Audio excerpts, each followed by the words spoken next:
चमत्कार। संत अंतोनी ने बहुत से चमत्कार के काम किए। एक बार लिस्बन में, जिस शहर में संत अंतोनी का जन्म हुआ था, उस शहर में उसके आस पड़ोस में बहुत से परिवार रहते थे। उन परिवारों में वहाँ के दो लोगों में दुश्मनी थी, जो एक दूसरे से बहुत नफरत करते थे।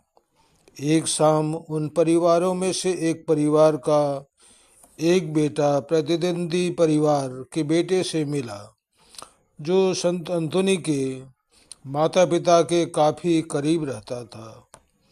उस बेटे ने नफरत से भरकर और यह देखकर कि आसपास कोई और नहीं है, उसने दूसरे प्रतिद्वंदी युवक को चाकू घोंपकर मार डाला। फिर उसने लाश को एंथोनी के पिता के बगीचे में दफना दिया। परिवार के लोग खोजबीन करने लगे और पुलिस को सूचना दे दिया। पुलिस ने उस युवक का शव एंथोनी के पिता के बगीचे में दफनाया हुआ पाया। शक के आधार पर एंथोनी के पिता को गिरफ्तार कर लिया गया।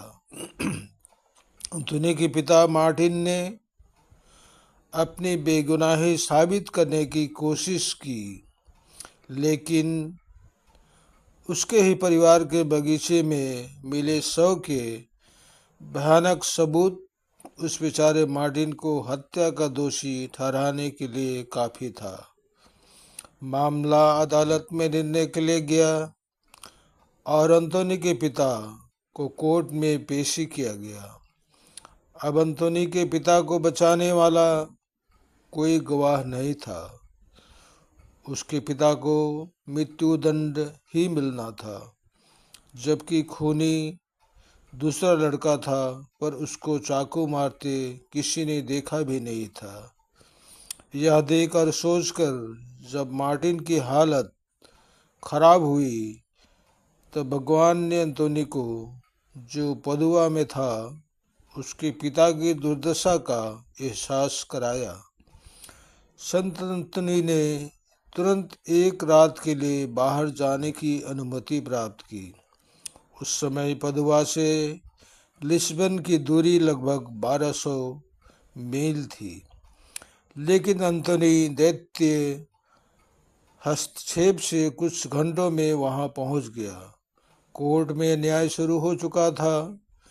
न्यायालय कक्ष में संत एंथोनी ने कहा कि मारे हुए व्यक्ति के शव को तुरंत पेश किया जाए। जब मरे हुए लड़के की लाश आई, तब एंथोनी लाश के पास गया और दृढ़ स्वर में उस व्यक्ति से पूछा कि किसने उसको मारा है। सभी को आश्चर्यचकित करते हुए लाश उठ बैठी और उसने हत्यारे का नाम स्पष्ट रूप से बताया और एंथोनी के पिता को की बेगुनाही की पुष्टि की, जिसे तुरंत मुक्त कर दिया गया। फिर पुनर्जीवित व्यक्ति एंथोनी के पास गया और अपने पापों से मुक्ति मांगी। उसके बाद वह लड़का फिर से मर गया।